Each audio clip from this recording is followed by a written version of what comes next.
All right, so episode 2, Cutler Cast. We're excited, man. We've been talking about doing this for so long, and we definitely have some things to talk about today. But first of all, it's about time you showed up because it took you a while to get up here. I know, today. because the traffic in Vegas is almost like LA now.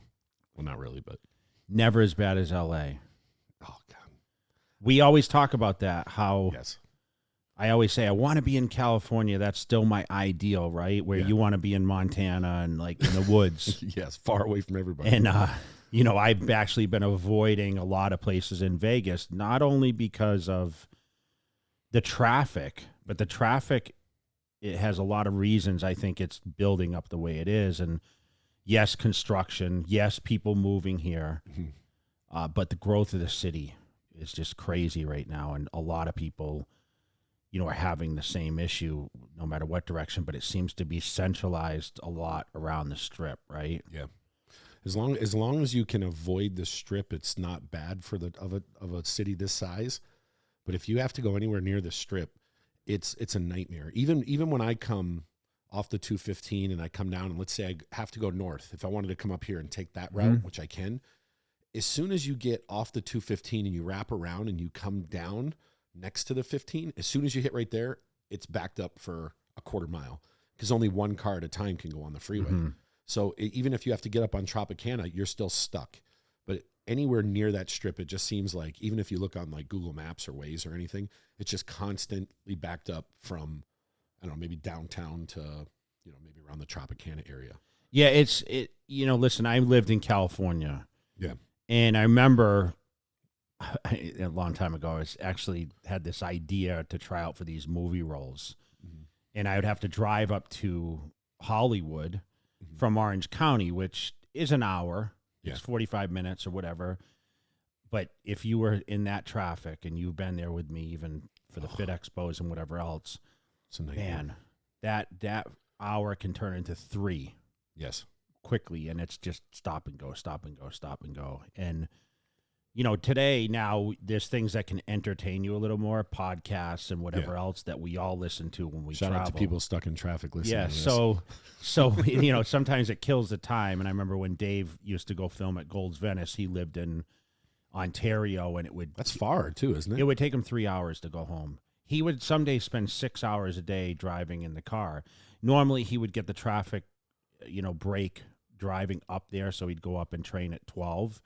And then he got his motorcycle, which, he cut in between the traffic. But, some of us, I used to ride bikes. I don't really ride as much anymore. But, the construction's really getting terrible to the point where I avoid going. My office is kind of centrally located there.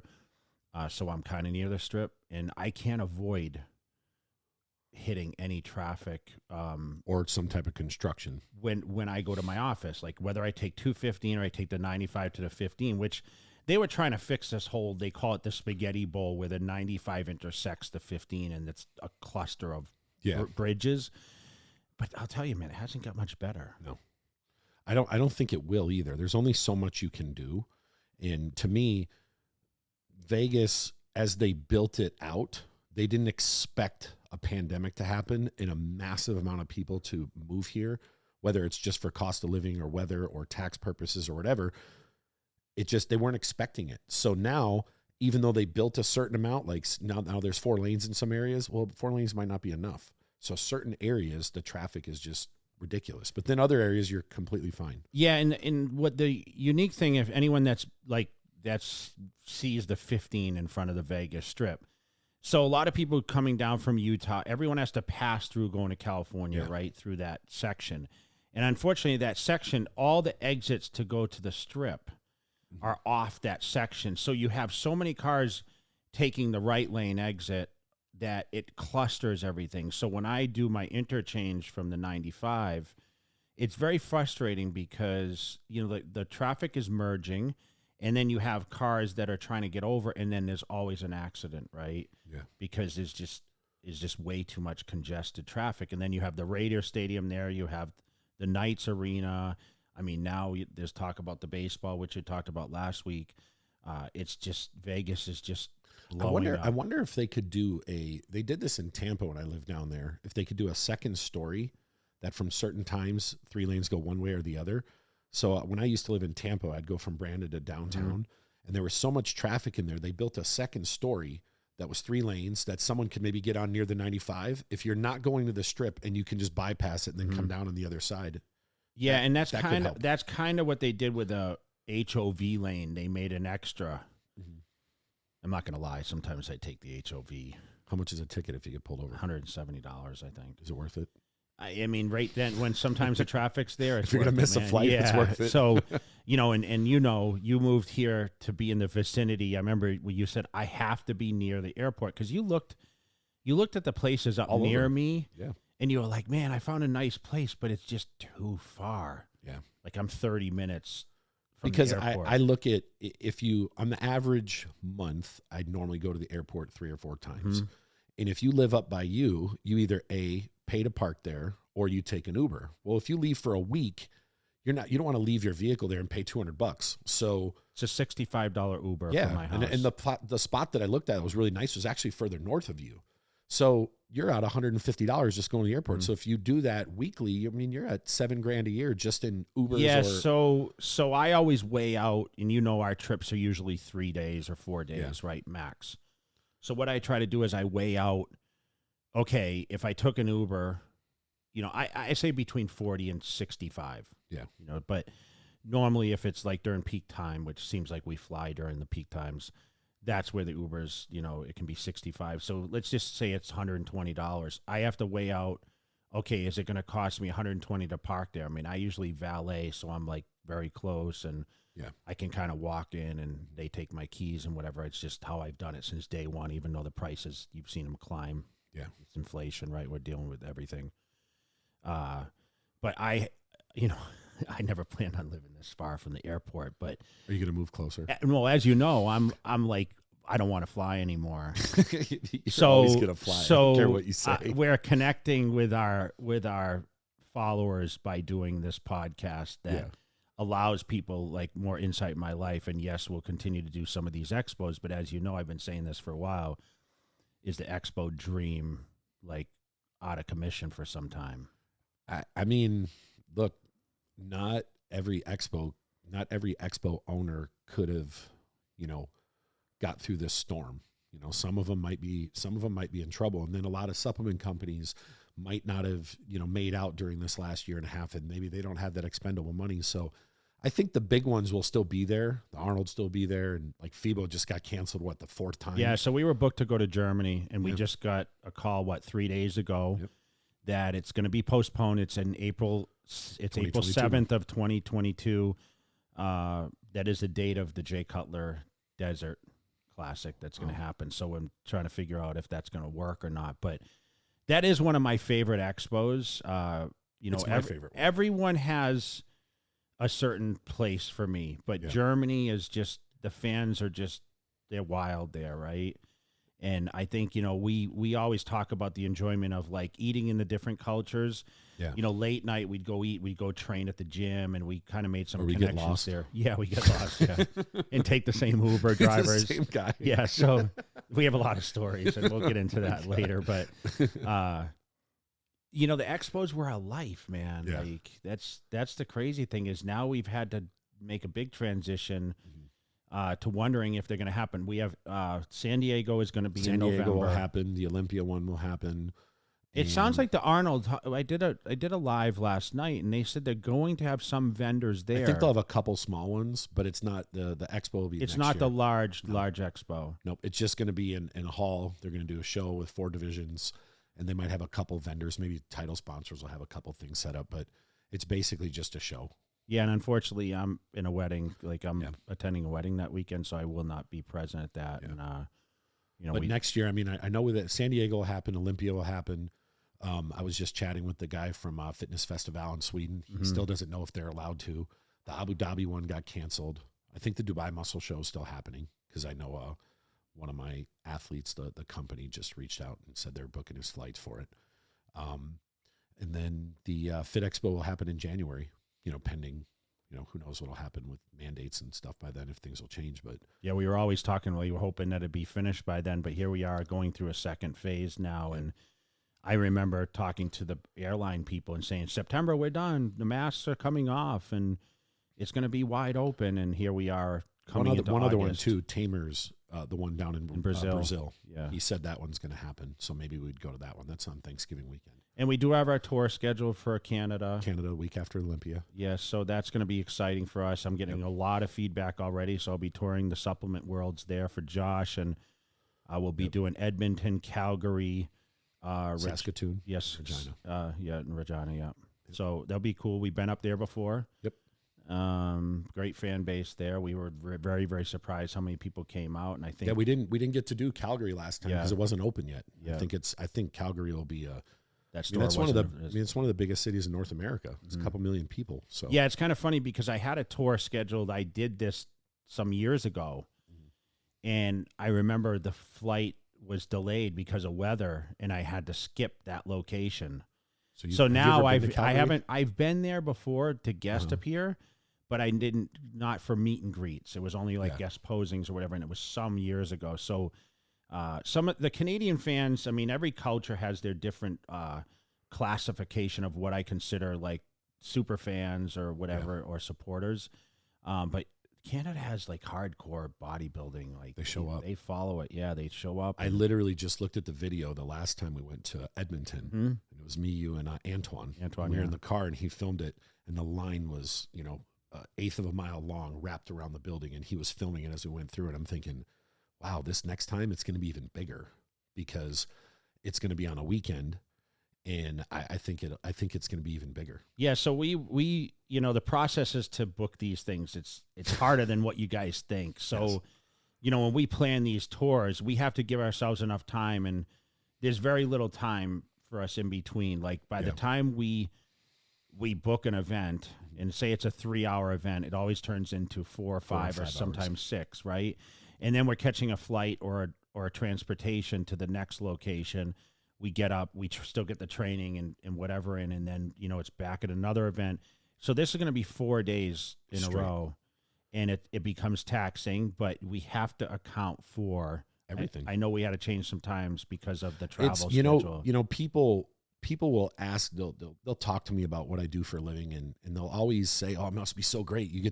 They see that little 3-hour window where they see a picture on social media and they think how amazing it is, but they don't know all the work that has to go in it. They don't know you have to go through, whether it's flights or finding the right flights or the right hotels or the right, there's a million variables. Like you said, in this one here, originally we had times on Friday and times on Saturday, but by the time we get done, we couldn't get to the flight the next morning in time to get there to make it, we had to push stuff back or actually you're going to land Friday on that event and have to go straight to the event. Yes. Because we couldn't do it any other way. And then now we have to wake up the next morning when this event gets over at 10 or 11 at night. We got to be on the only flight that's nonstop to the next city leaves at 8:50 in the morning. So we can't leave at 6 a.m. We can only take this one. So if we land at 11, we can't do an 11 a.m. appearance or a 12 because you still got to get your bags. You still got to go change. You still got to, there's so many other things you have to do. So there's a lot of moving parts, and then there's always that element of surprise that something happens. A flight's delayed. Yeah, the flight's delayed, or you get a flat tire because we are doing some car transport in there, and that's the amazing thing about like traveling to FIBO or when we went to Australia, and a lot of times we're coming off the plane and going boom right to the event. Yes, right to the event. Like literally, okay, I'm going to take an overnight flight to get there. Sleep on, luckily have sleeper beds in the plane, and then we would land and go straight to the event, shower, check in the hotel. Sometimes you can't even check in the hotel because you're not scheduled yet, right? So, it is taxing, especially with time change. Luckily, this Canadian tour isn't going to be that far of a distance because we planned it properly. Yeah, it's not super far. And it's not that time of year we could worry about snow, right? No, October will the be problem. It'll probably be really nice weather, actually. Yeah. I'm looking more with that one there, since we've already been to Regina, we've already been to Saskatoon, I've been to Edmonton probably 5 or 6 times. Yeah. I've been to Calgary once, but never really, only to the airport. I've never really went into the city and seen it. So do we finish in Calgary or? Calgary's Monday. Yeah. Okay. It's Edmonton on day 1, day 2 Saskatoon, day 3 Regina, and we fly from Edmonton to Saskatoon. and then Saskatoon to Regina we drive, and then from Regina to Edmonton we fly, or Calgary we fly. Yeah. We get in late Sunday night, and then the next day we do the event, and then Tuesday morning fly home. So it's still a 5 day, it's still 5 days off the calendar, you know, for this. Actually, technically 6. Yeah, you know, I get excited about training at different gyms, though. That's the one thing about traveling that I do get excited about, because I love to be in the different atmospheres, and I like to visit the gyms. Like, I got to see Felipe Franco's gym when I was in, you know, Brazil, and then, you know, I get to train in, you know, Tony Doherty's gyms in Australia, and like we traveled. When I went to Ireland for a wedding, I got to train at Blessing where he trained, you know. So it's like, it's always these different gyms. And, you know, it's just like the first time when I competed at Nationals, I won my pro card in Dallas. And Ronnie Coleman wasn't Mr. Olympia yet, but he was known to train in this dungeon type gym called Metroflex. And I couldn't wait to go in there. And what shocked me the most about it, because I came from commercial gyms in Massachusetts where it was, I don't know, not hardcore, right? But when I went in there, guys were working out in jeans, work boots, and no shirt. And I was shocked because, you know, today, a lot of gyms won't allow people to be shirtless, although, you know, the aesthetic guys are now in, the physique guys, and they're all in there filming. I mean, a lot of people film it with their cameras. But, you know, walking in most of the gyms of Las Vegas, other than, you know, Fit Club or Lift Factory or Dragon's Lair, like if you have your shirt off, they're running over and saying, hey, put your shirt back on. Kick you out. You know, you can't lay down on benches with a bare back or anything like that. So it's definitely changed in that sense, but that's the first culture I've ever saw. But I remember thinking, gosh, Ronnie Coleman gets huge training at this gym, and I never experienced anything like that. Yeah. And now, of course, it's been franchised, and, you know, it's legendary with his Olympia, you know, with his DVDs, and, you know, everyone wanted to have a Metroflex to the point where he was able to franchise that. And who would have thought, you know, I'm sure that wasn't his vision. And a lot of that has to go to Branch and Ronnie and Johnny Jackson and some of the great guys that trained out of that gym. Yeah. It's still legendary to this day. I mean, we used to talk about the Gold's Gym and, you know, in Flamingo here that used to be. So everybody came. Yeah, I remember Kai Green trained here like a Rocky style for the 2009 Olympia, thinking, okay, he's going to come take the crown. And he came and moved to Vegas and lived in, you know. That's when he filmed that documentary, isn't it? I think he came with Oscar, and they had a condo here, and they filmed the whole thing. Yeah. I remember that. He did like a documentary. And, you know, he finished 4th, I think, that year, or 5th or whatever, but maybe 4th. He really thought he was going to win, you know, and that's the year I came back to win it. And, you know, talking about shows, we just had, you know, one of the big shows. Yeah, the Chicago Pro, but it was in Atlanta. Which is so weird, right? All these shows, it's like the New York Pro was in Tampa. And the reason for that is, you know, last year when they had to move them from different states, I'm sure the venues probably said, hey, we'll have it here next year, but if you sign on, if your state opens up, you can't go back, because then we could have put somebody else there. So I'm assuming next year we'll see people coming back to their normal. And it's home. Just like the Olympia, you know, being back in Orlando, and the USA's it's going on in as Arizona. we speak right now. It's in Arizona. And I remember, you know, I wished it was in Vegas, but I mean, shoot, we just started mask mandate this weekend. Yeah. I went and dropped my dry cleaning off, and the guy's like, hey, where's your mask? Oh, really? I went, oh shit. Yeah. They actually have it on again. I'm like, I don't even have one on me. You took them out, threw them out of your cars. Yep. So now we got to start wearing them in certain places. Yeah. So, I mean, so the Chicago Pro, Hunter Labrada came out victorious. Yeah, I actually printed off the score sheet. Hunter Labrada got straight firsts. What'd you think of Hunter's physique? The first time I've known him since he was 17, by the way.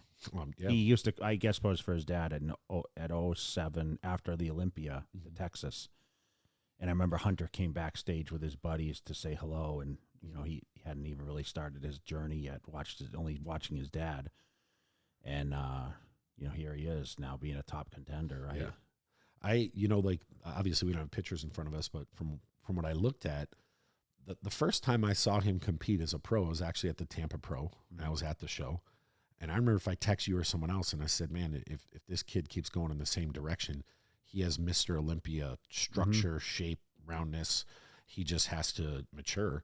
And it looks like he's gotten a lot bigger than he was even from last year, and his condition was good enough to win. You know, if he can get hard like you or Phil or Ronnie or any of those guys, I see him being, you know, a contender for the What Olympia do you think? So we talk about, you know, I can't really pick his physique apart. I mean, definitely needs more maturity, right? Yeah. More back depth or whatever. But his condition still, I think he could get sharper. And I think, what do you think? Is it a maturity thing or is it? I mean, look, you got to think about it. This is only his third pro show. Yeah. So I'm assuming he's still learning his body. Yeah. You know, I mean, how many people were absolutely nailing it by their third But pro was show? he in better condition than he was last year when he won Tampa or when to the Olympia? They said, you know, I guess it's different circumstance. You stand in different lights. And Yeah, different lights. I can't answer that honestly, but I mean, it looked like a pretty convincing win here. Yeah. And I don't know if, and look, and the guy that got second, Brett Wilkins, he looked like he was in really amazing good shape. condition. I think he was probably one of the best conditioned. Yeah. I mean, Max Charles was very good too. Yeah. But it looked like Brett. I mean, listen, this guy came up from Classic. So, I mean, I heard people even whisper he should have won the contest to a certain extent. But listen, Hunter's definitely more packed with size. Hunter has all the tools. He has Hunter has everything. So he, you know, we talk about the condition. Well, Brett had the condition, just need more depth to his physique, right? I saw him out here when Flex had his grand opening, and you could just tell he put a lot of weight on. He was just big and round. Yeah, so he's training up in Colorado. He's training wrestle. at, you know, is there something in the air in Colorado or what? Is it that more red blood cells? cell? Yeah. Does it Yeah. really have, you know, they did some studies on that too. The more red blood cells, the more, you know, protein. Yeah. You put on. The more, I mean, Dorian Haywood trains there. more protein as you eat, the more you can grow. Yeah. So, I mean, this, you know, of course, it's Phil Heath's. Yeah. It's his come up place, right? Where he was when he won Olympias and trained. And I've got to train at that gym. We got to train there. It's Yeah, a nice I've trained gym, there before. Yeah. You lived there for a short stint, actually. I used to go up there with him and we go train at like midnight. Just, you know, unlock the door, pop the lights on, crank the music, and, you know, it's got everything you need. And, you know, Brett's training hard. He's training with Martin Fitzwater. You know, he's the up-and-coming guy, too. And, you know, those guys seem to be going at it, you know, working with Matt Jensen. I think he's really gave Hunter a good little push here, you know. I don't know if he's going to do Tampa He next should. week He or not. should. He should do it. I mean, he's got the condition. He just needs the big name going in next week would be Ian. But I mean, look, if he fared against Hunter, he would fare against anyone out there. Yeah. So, and who was third? Charles. Max Charles got third. It looks like his legs have came up. His legs improved, and if I could pick him apart, but prior to this showing, it would be the legs. I mean, he's right there, big arms, you know, midsection crazy, conditions there, but the legs improved to the point where he's a legit contender. Yeah, I heard some of the different people there told me they thought he could have been second because he's got more size, more maturity. Yeah, you know, and his legs were definitely better, but. You know, without being there and actually seeing it in person, you know, pitchers don't always. I love to see that, though. I love to see a guy that, you know, a body part hindered him, and, you know, that would, hey, if his legs only matched his arms or whatever else, and now he's getting it done, right? Yeah, it's pretty incredible. I mean, he's getting the respect. He could go on any of these shows, and I'm assuming he would do Tampa as well. He could go into any of these shows and be a contender. Yeah, you know. And Mo was fourth, or Yep, Shaban got fourth. Shaban is unbelievable. I mean, I saw him compete at the California. Unreal. He seems to be getting better, but at the same time, like, you know, I think it's more, he just needs a little more lines, a little more detail. Yeah. Because he's got the size. I mean, legs are crazy. And, you know, I think it's just, you know, that little more bit of detail is going to give him that edge. And here's another guy who's really come on the scene the last, you know, couple years. Yeah. Pretty incredible. Fifth place, Rolly Winkler. Shock. Yeah. I think all of us were. Shock. It just, to me, I mean, when I looked at the pictures, it looked like he was in really good condition. I just don't know if he was over conditioned and it just, you know, made him downsize. And when you downsize, you lose that V taper, and he always had that crazy freak factor, and he just didn't have it. I mean, you called me a couple weeks prior and you're like, well, Hunter may not get the qualification because you're like, 'Cause Rolly's Rolly was doing coming. it. Yeah. And, we've been waiting and waiting, and I picked Rolly to win 2 or 3 years ago at the Olympia. Yeah. He was my pick because he had gotten third the year prior. And as we know, it's one of those things. It's like the Rami effect, where if he ever gets in shape, but this Rolly even in shape isn't going to do any damage because the size is just not what it was. He definitely came down too much. So I don't know if he tried to streamline or. Well, he's going to go do Spain, which is the same. I think it's the same day as Tampa. No, same day as the Texas show. So maybe that's enough time for him to potentially, correct whatever, went wrong. And that would be him and Nathan Diasha clashing. Okay. So we'll see how that pans out. Is that UK or? No, it's in Spain. Pro show in Spain. Okay. What is it called? Do you know? It's not Arnold Classic. No, because that's a different organization. Alicante or something like that. Okay. It's just when is that show? It's the same weekend as the Texas Pro. Okay. So in 2 weeks. So that gives him a solid 3 weeks to, maybe Tampa is too close, but it gives him a solid 3 weeks to maybe fix whatever issues he has. Any missed opportunities in this contest for guys? Yeah. I mean, 6th place, Hassan. Yeah. I mean, if he ever gets in shape, who's going to beat him? But we say in shape. I mean, it's not like he's terrible. Yeah. He's still in shape. It's just that, what are they looking for? They're looking for that turnaround back, glutes, hamstring tie-ins. I just saw a picture posted on Instagram this morning, and he looks lean from the front. I saw a front double bicep, and I sent you a picture after the prejudging compared to Brett Wilkins, and I was like, listen, if this guy ever put it together, I mean, it's like the Rami thing. Like, he would just smoke everybody. And when I say get in shape, that doesn't mean he's out of shape. But when you're standing next to someone like a Brett or like Hunter, a Max or a Hunter, it makes you look out of shape, even though you're not. They're just in that good of shape that it makes you. How can he fix it? I don't know. I don't know what I mean. I think he works hard. I think he trains. I think he does his cardio. I mean, Ramadan, they said, messed him up. I mean, now. Do you think his body's just tired now? I mean, dude, have to do it. I mean, how many has he done this year already? He's done almost every show. He's done a lot. What was his first one? I mean, he did the Bahamas. He did New York. He did. Was he at the show? He did the show we were at too, didn't he? The Cal. Yes, he did. He did the Cal. Yeah. He did Chicago. He's done pretty much all the shows. I don't know if his body's just wore out and he just needs a break, but I would think whatever's going on there, he's got one of the best coaches in Chris Aceto. You would think that if it's something that could be figured out, that Chris would figure it out. He always seems to figure stuff out. So yeah, listen, there's a lot of contests you just mentioned. I remember when I was coming up, and we had the Night of Champions, Arnold Classics. There's like the Canadian Pro. Yeah, dude, you only had like 5 slots, but they used to qualify the top 4 or 5, right? Because it was limited shows. Now, of course, you need to win a show or you gather points, which.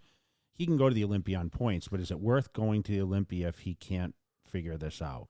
Here's the thing. I don't know where his point standings are. He has to be up there, dude. It depends. So he's been third at a couple contests. So think of it like this. If he's been third at a couple contests and he got 4th or 5th at a couple, what if somebody goes into the Arnold and gets second? Okay, well, the Arnold's a bigger point that second advantage. Let's say they do the Arnold and they do the Texas show and they get second and second. Those points are going to equal more than getting 3rd, 4th. So I don't know if he's locked in yet. I haven't really paid attention to the point standings, but we don't pay attention until the last couple of shows, right? Yes. And we still seems to be quite a few shows. Yeah. I mean, Arnold UK, Arnold USA, the show you just talked about. We have we got Tampa, Texas, the Texas, the Arnold. And the Spain show. That's it. And the Spain show's got 2 Rolly and Nathan and whoever else over there will do it. But you got Tampa this weekend, Ian, and I'm assuming some of these other guys are going to clash in that. And then the weekend after, I believe Ian's doing that one, and Steve Kuklo and whoever else hasn't qualified, and then the Arnold. So I don't know how it's going to pan out, but it's interesting. It gives you something to talk about. Which big name is not going to make the Olympia this year? Somebody's going to get left out, and who will it be? Who are the biggest names still left? Well, Ian's got to qualify. Nathan, Rolly, Sergio, Steve Kuklo. Who else? Max. Bonick. He's already qualified. because he got top 5 at the. Oh, okay. There's a top So that's 5 now. 6 names that got it. That those are 6 names that win shows, that have won shows or have done the Olympia in the past. So with 4 spots left, well, I'd even include Nathan in that one as well. Yeah. So with 4 spots left, and 2 of those guys are going to go at it in Spain, and then you only got 2 other shows outside. The Arnold's going to be tough to win because there's a lot of heavyweights in that. So you have 2 shows left for all these other guys to qualify. You know, I don't know if Sergio is going to do, you know, Texas or Tampa. Or how much or do you think the stress gets these guys about qualifications? I never had to deal with that. I never had to deal with. I mean, I competed the first year. 98, I didn't get qualified. I finished 11th at the Night of Champions, and then, you know, 99, I finished 3rd and 4th. Ironman Arnold. Got in the Olympia, finished almost dead last. The next year, 2000, I went to Night of Champions, won there, so I qualified for 2000 Olympia. And then 2000, after 2000, the top 10 qualified then. Yeah, I remember. Yep. And then I got second at the European shows to Coleman that fall. So I automatically qualified no matter what in the top 10. I was still second, so I would have qualified anyway. And then after that, 2001, I mean, the top, it was always the top, the top 5 qualified at the Olympia. So I never had to look back. And then once you win the Olympia, like, I could go compete there today if I really wanted to. Yeah, you're qualified for life. Yeah. Yeah, I mean, look, unless you're in that top 5, you know, it's these guys got to go back to the drawing board. I kind of like, I see both sides of it. I see the side of it, you know, hey, if you really want someone to make dramatic improvements, the more time they have off, the more they can improve.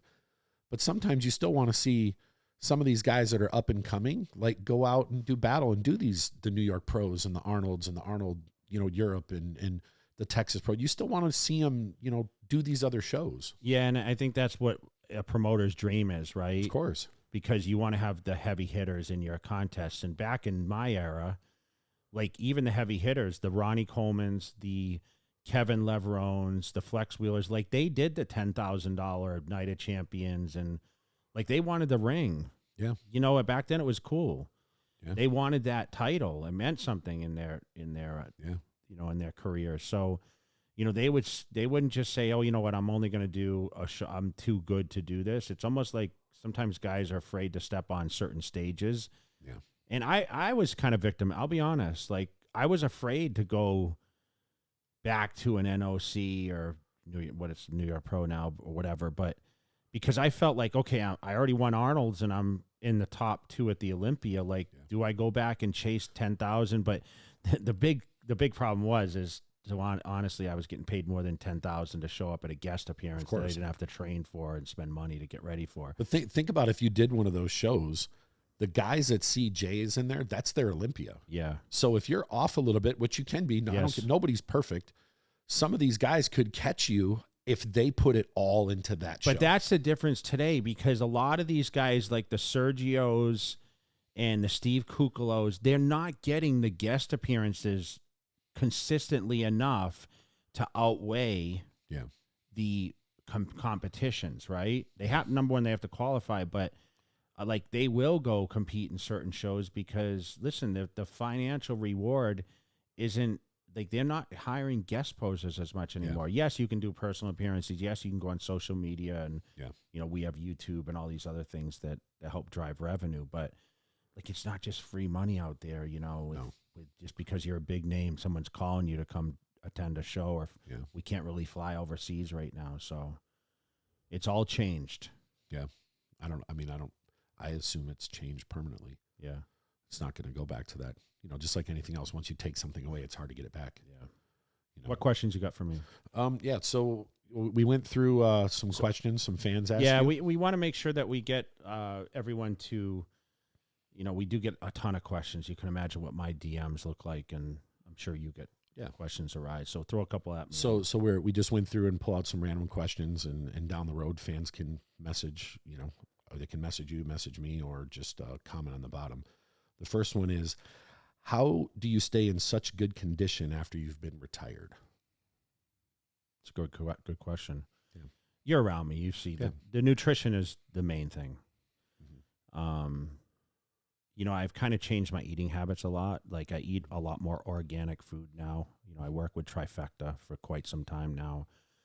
So I have food delivery, which 10 years ago, we never had this. Yeah. I was always going to either butchers or grocery stores. I mean, for a while I shopped at Whole Foods, but to my benefit now, like I have meals shipped, even though I order a la carte.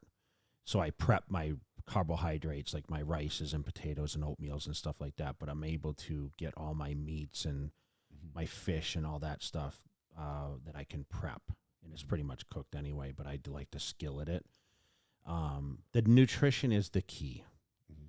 I still eat consistent. I eat a crazy breakfast in the morning. So a lot of people now fast where I don't. I actually get up. I do cardio every morning, at least 20 minutes. Sometimes walking, sometimes stairs, sometimes bike. I get emails done while I do that. But consistency of everything is really what I train. We still go to the gym. We still train. I train honestly 7 days a week now, which I think is crazy. I don't suggest that always. But for me, it's worked well for me. And if you ask me why, a lot of it's stress relief too. Like I go to the gym to relieve a lot of stress. And I think the consistency with all of that, the training, the diet, and, also genetics, let's be honest. Yep. I mean, when I first started training, I started a lean body weight at 200 pounds. I weigh about 240 today. But I've been consistent. And coming down from a huge body weight too, I mean, I'm slowly losing muscle mass as I age, but my whole goal isn't to stay big anymore. And I think I've finally convinced you this year now to drop some pounds, and you've lost 30 pounds in the last 2 months. Yeah, just once you hit a certain age, there's just no point. But if I could ask you, what was the most attributing factor to your weight loss? I know it's a kind of like a few things, but would you say it's nutrition? It's eating 5 healthy meals a day and just making sure you get that consistent. I try to cut out sugars too. Sugars are the killer. I'm not a huge sugar person. Yeah, sugars were always my where I kept more weight on. I think mine was more throughout the years is more portion control. I would always eat overeat. I always said you overate proteins. Yeah, I would overeat everything, and then I just didn't like doing cardio, and I always liked going to the gym and be able to move a ton of weight. That was my stress relief. Yeah. But at some point, you have to realize I can't do that anymore. Yeah, your joints only can hold so much. But you got a treadmill at home, so you get up and you do the fasted thing in the morning. I do the 20 minutes, and I still go train. I just don't grab the super heavy dumbbells. You don't need to. 80, 90 pound. Every once in a while, we'll grab the hundreds, but for the most part, just like you said, consistency. The second question, what's your most prized possession in life? My health, I think. Yeah. I feel blessed that, I was able to, push myself to the level that I did. And that means training, supplementation, the food, again, in the abundance we ate can be dangerous, right? Kidneys. Yeah. I mean, and people don't misconstrue. Like people always say, well, no, it's the drugs and da-da-da. No, it's the food. Because when you're eating 400 grams of protein a day, because I weigh 300 pounds, and eating 1,000 grams of carbs. Yeah, sometimes even more, depending if I'm depleted for a contest. That is not good on your body long term. Like to this day, if I'm 47, going on 48 here in a week, if I still ate 400 grams of protein a day, there's no way my blood tests would be as solid as they are. I mean, I have 0 side effects, but I've never had high blood pressure. I never had super elevated. I mean, my liver enzymes were elevated some, but my kidneys were always great. I was always a big fluid drinker, water. Yeah. But I think my health, being able to walk around still, I think that's the biggest compliment I get is you look healthy. Yeah. And ideally, that's what we want to represent, right? That bodybuilding did all this for me, and I still can remain healthy, and there's no restriction to what I do on a training schedule. So, you train with me.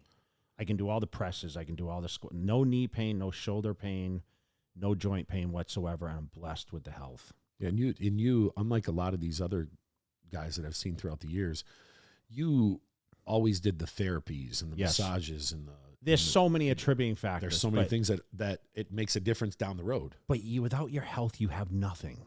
Yeah. So it's so important now to live the afterlife of after bodybuilding to be healthy and be able to enjoy the process of what I did to get here. Yeah. Next question. What do you like to do in your free time that most people don't know about? Nothing. We joked about that when I saw that question. Like, what does Jay do? I was like, sit at home and do nothing. What I would like to do and what I do are two different things. I work a lot. So yeah, but when you say what I'd like to do, you can do it if you really want. Yeah. So besides no sitting in my restrictions. theater or eating out or like, Yeah. we laugh and say our social life sometimes on the road at these events, right?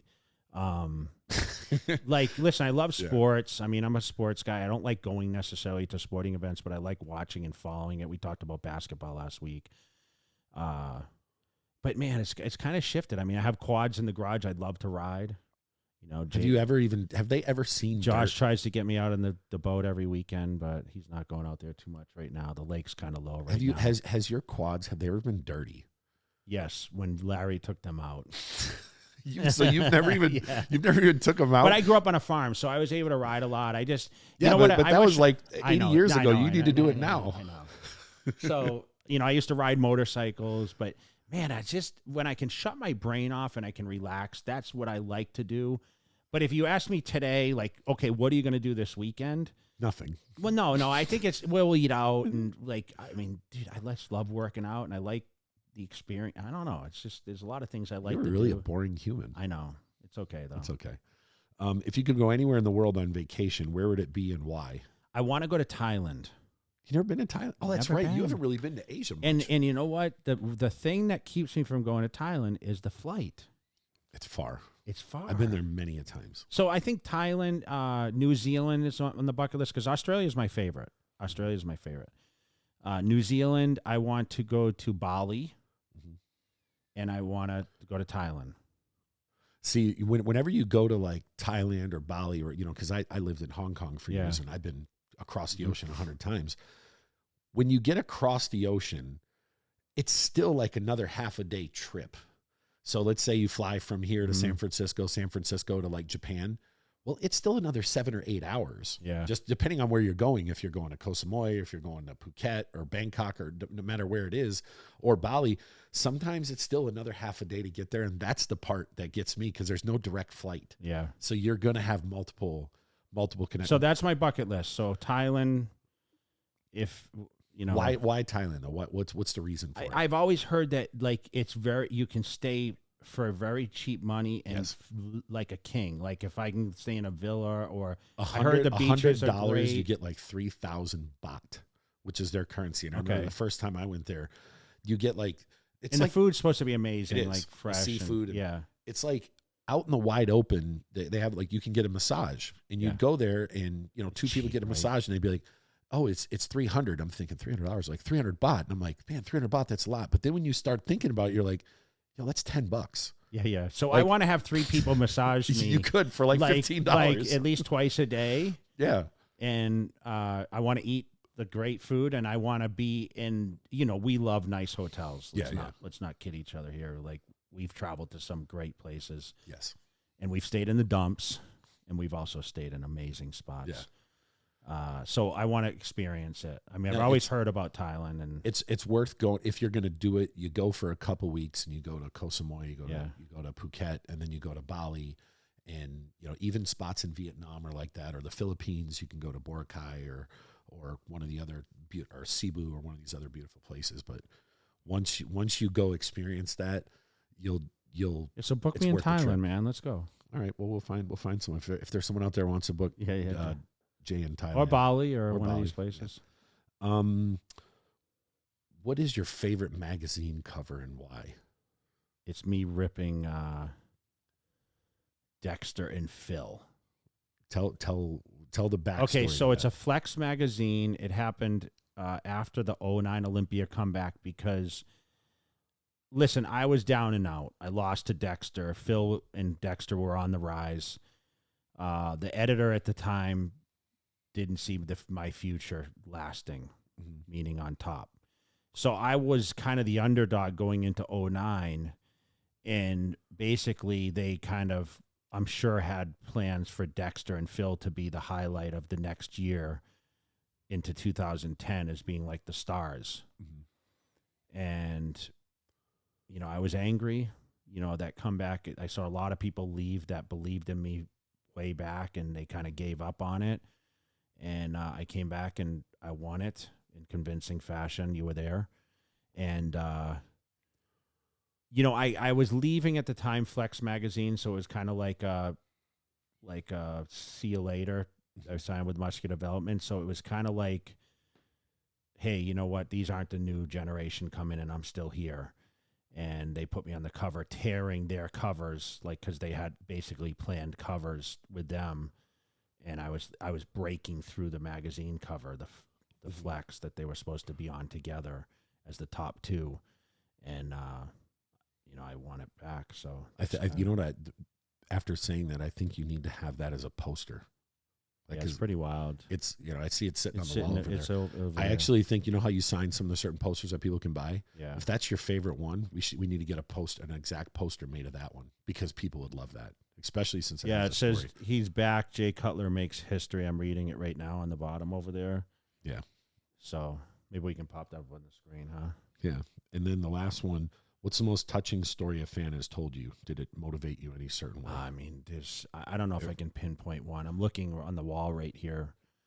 And, you know, listen, you start off, you want to be famous. You want to be a star in what you do. You want to have the contracts. You want to drive the exotic cars. And you want to hold the hot girl on the beach on the magazine cover. You want to go to California. I mean, that's where it all, Arnold and all these guys started. But, you know, you never imagine that you be someone that can change someone's lives by your actions. Yeah. Selfishly. So to hear about the weight losses, and that's the biggest thing to this day. Like, I'm going to talk about current event, even going to Bullfrog Nutrition and having people tell me I lost 100 pounds. I lost 150 pounds because I read an article, and my perseverance. I think the most respected thing, I do Cameo, you know, which is like a shout out app. And basically they say, why, there's a question like, why Jay? Why choose Jay to do the shout out for you? And everyone says his determination, his perseverance to overcome second and win Olympia when everyone else would have gave up. And I think that story, if people know about me, they say, oh, Jay Cutler is a nice guy or he's a business guy, but they talk about he was relentless for what he did.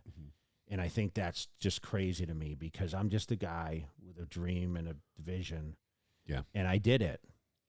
And now to be able to change people's lives indirectly through my success, because it was very, very successful. But there was so many terrible times that I was down and out. You know, you were there for some of them, you know. Yeah. I mean, you were here in 2007 when I won the Olympia and really was questioned that I did not deserve it. I tell this, I was nervous you were going to die at that one. Yeah. And that's like, not many people know that, because I knew how sick you were. Yeah. I remembered like looking at you when we were doing the Meet the Olympians, and you just didn't look. Yeah, it just looked scary. I mean, and that's, you know, that's a lot of my shows. I mean, I had a tough time. That one was different though. Yeah. You know? And it's just, you know, so I'm blessed now to, you know, have such a fabulous career and be on the other side. And you see it because you're at these expos with me, and you see the people come up, and I try to spend a lot of time with people, and it's important to me because I know that could really change someone's life. So instead of just a handshake and, hey, let's take this picture, I say, why did you come here? Why do you follow me? It's kind of funny. These kids laugh now because I'm like, I say this question, how do you know who I am? And they're like, you're Jay Cutler. I'm like, no, how do you follow me? Oh, I follow you on Instagram, or I saw the documentary Living Large.